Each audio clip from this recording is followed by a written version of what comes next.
بسم الله الرحمن الرحيم. اللهم صل على سيدنا محمد. ازيكم حبايب قلبي؟ عاملين ايه؟ اخباركم ايه؟ يا رب تكونوا بخير وبصحه وبسعاده وبسلامه كده دايما يا رب. شايفين الحاجات القمر الجميله، المعجنات التحفه بتاعت سهام اللي تنفع معانا لفطار، تنفع معانا لسناك بين الوجبات، تنفع معانا لعشاء، تنفع معانا للمدارس، تنفع معانا الرحلات، تنفع تشيلها في الفريزر وتطلعيها في اي وقت، وهي اصلا لها قيمه غذائيه جميله وبمقادير بسيطة هنقدر نعملها. عندي هنا كوبايتين من الدقيق، عليهم معلقة صغيرة من الملح، عليهم معلقة صغيرة من السكر، عليهم معلقة من الخميرة البيرة او الخميرة الفورية شغال. بس الخميرة البيرة انا بفضلها لان هي مفيدة جدا جدا لمعدتنا ومفيدة للقولون وبتخلي لك اللقمة تحفة وجميلة جدا جدا. طبعا انا حطيت دلوقتي الخميرة على الدقيق لان احنا في الصيف، لكن غير كده بنخمرها لوحدها. عندي كوباية من الزبادي او كوباية من اللبن الرايب، او لو عندك لبن وانت بتغليه وقطع معاكي يعني راب معاكي وانت بتغليه، تقدري تعجني بيه الاكله الجميله بتاعتنا دي. المعجنات الجميله بتاعتنا قيمتها الغذائيه تحفه ومفيده جدا لاطفالنا. حاجه كده روعه، حاجه تقدري تعمليها في البيت بكل بساطه. انا عايزاكي دلوقتي زي الشطره تقومي بشطوره كده وتعمليها لان مقاديرها موجوده في اي بيت.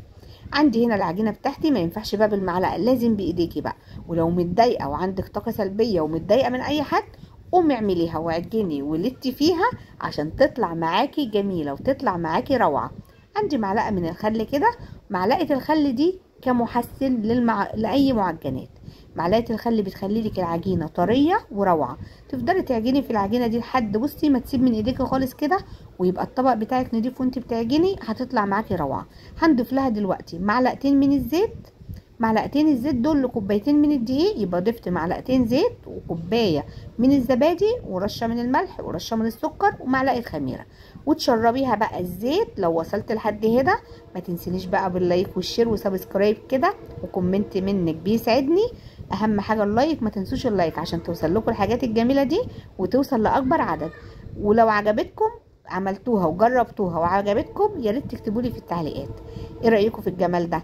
العجينه كده بقت معايا زي ايه، زي الملبن زي ما بيقولوا، جميله جدا جدا. هنخلي العجينه بتاعتي دي تختمر معايا، هغطيها واسيبها تختمر. دلوقتي هجهز بقى حاجه كده تحفه، الحشوه بقى او الدهان اللي انا هدهن بيه ايه، المعجنات بتاعتي الجميله. عندي معلقتين كبار من الزبده، عليهم معلقه صغيره من الثوم. لو مش حابه تضيفي ثوم اللي هو العادي تضيفي ثوم باودر جميل برضو. عندي معلقه كبيره من البقدونس، يعني حزمتين بقدونس كده فرمهم فرم صغير جدا. تدعكي كله مع بعضه كده، تدخلي الدقيق عفوا تدخلي الزبده مع الثوم مع البقدونس.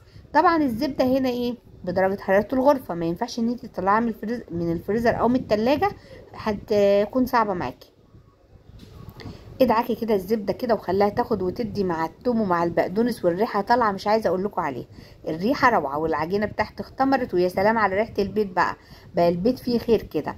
المفروض العجينه بتاعتي اخليها قطعه واحده. طبعا انا عندي الرخامه بتاعتي مش هتساعدني على كده. قسمت العجينه بتاعتي لقطعتين متساويين زي بعض. هبدا دلوقتي اسيب العجينه ترتاح 5 دقايق وافردها. طيب هفرد العجينه بتاعتي برشه من الدقيق، وهاخد العجينه بتاعتي افردها.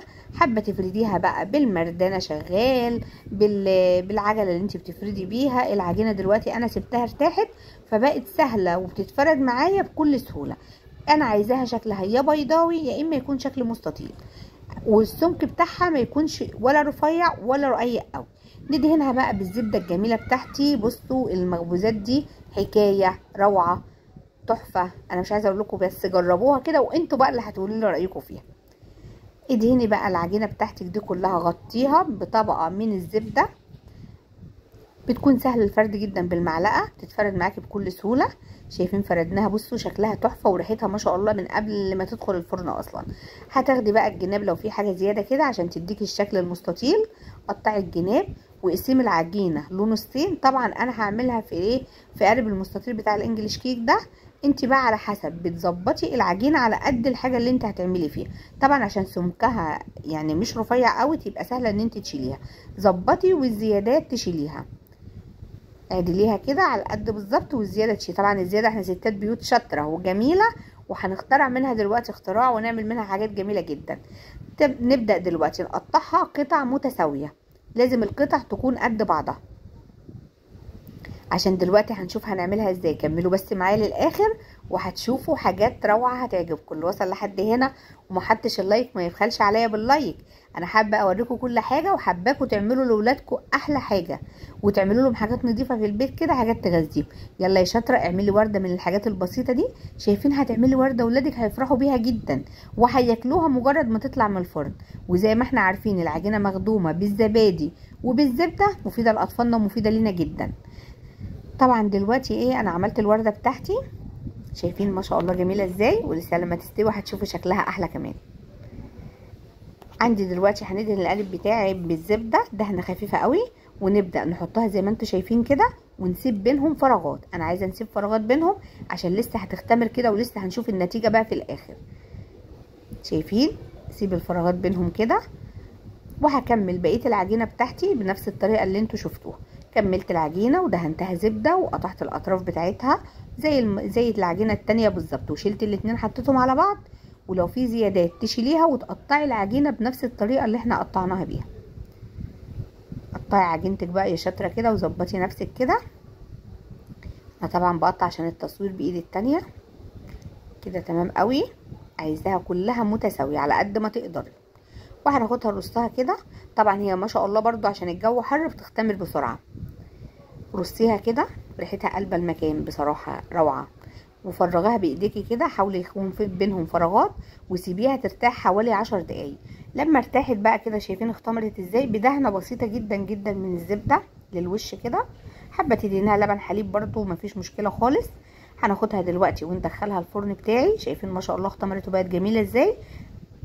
ما حطيها على الشبكه، ما تحطهاش من تحت عشان ما تتحرقش معاكي. هتاخد لها حوالي من 10 دقايق ل 15 دقيقه على حسب فرنك، وهتطلع معاكي بنفس الطريقه. النتيجه اللي انت شفتيها الجميله دي روعه. هي سخنه على ايديا طبعا، بس انا برضو حابه اوريها لكم.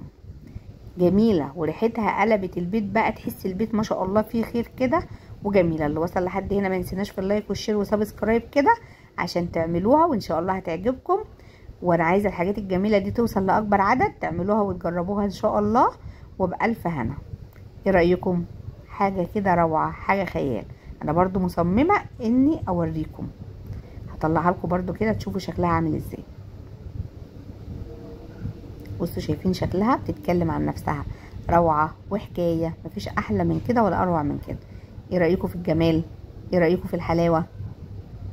تحفه. شايفين عامله طبقات ازاي وهي اصلا لسه سخنه، يعني المفروض الواحد يسيبها شويه كده تهدى، بس انا حابه اشارككم معايا. شايفين الجمال والحلاوه؟ مفيش احلى من كده ولا اروع من كده. ولونها بقى بالتسويه روعه وحكايه.